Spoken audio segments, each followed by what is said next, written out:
If this is the first time you're looking at Canvas, take a breath. It's all good. Learning management systems, LMSs, of which Canvas is one of the most popular, are very intuitive.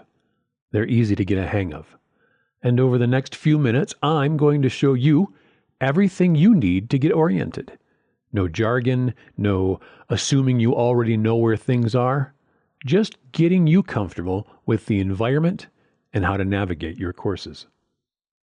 You'll enter our Canvas instance by going to virtualcampus.instructure.com. That's the address you'll want to bookmark, since you'll be coming back to it all semester and future semesters.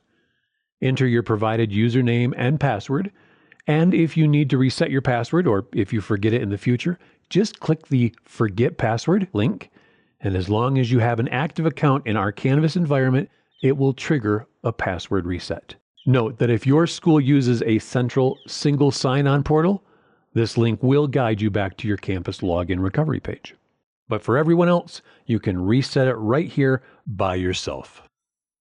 Once you're inside the Canvas environment, your first stop is the dashboard. Think of it as a home base. Every time you log in, this is the first thing you'll see. These squares here are called your course cards, and each one represents a course you're currently teaching. Now, I've been teaching for a while, so I have quite a few, but don't worry if you don't see that many initially. In fact, you may not even see any right off the bat. Up here at the top is where you'll see published courses. Now, these are the courses that are ready to go and active. They're live. If you don't see your course here right away, it might be down at the bottom under unpublished courses or hidden in your master list. Now, don't panic. It's there. It just means you have access, but your students don't yet. And depending on how your school archives courses, you may even have to click on this link here in the global navigation menu to see older courses. But for now, here on the dashboard is where all of your current active courses will live and how you and your students will access those courses. In the upper right-hand corner, you'll see 3 dots stacked vertically. That's an ellipsis on its side. Click that, and you'll get a menu called Dashboard View. From here, you can switch between Card View, which is what we see right now we're looking at, or List View, which lays everything out in a simpler text-based view. There's also a color overlay option, which affects how your course cards are tinted. And if you look at each individual course card, it has its own stacked ellipsis in the corner, where you can pick a color for that specific course. It's a small thing, but it makes it easier to tell your courses apart at a glance, especially if you're teaching more than one section of the same course at a time. Over here on the far right side, you'll notice a running list. This includes a section called Coming Up, which shows upcoming due dates across your courses. You may also see a to-do list here, recent feedback, or needs grading, which flags things like ungraded student work or communications that are waiting on you. You don't need to act on any of that right now.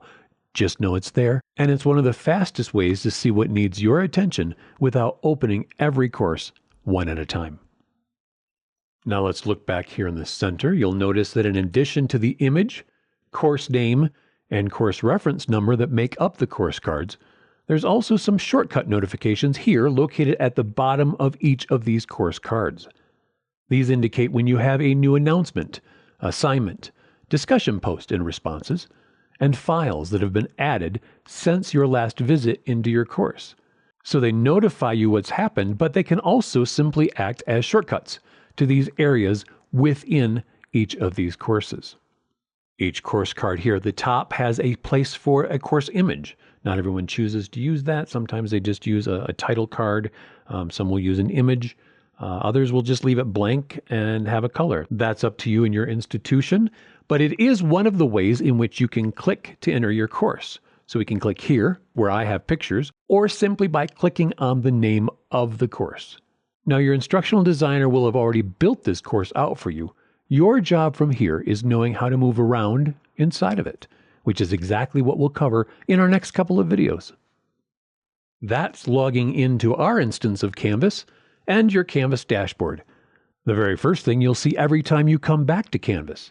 And remember, if you haven't already, don't forget to bookmark this page. Now, next, Let's look at the menu that follows you everywhere once you're inside.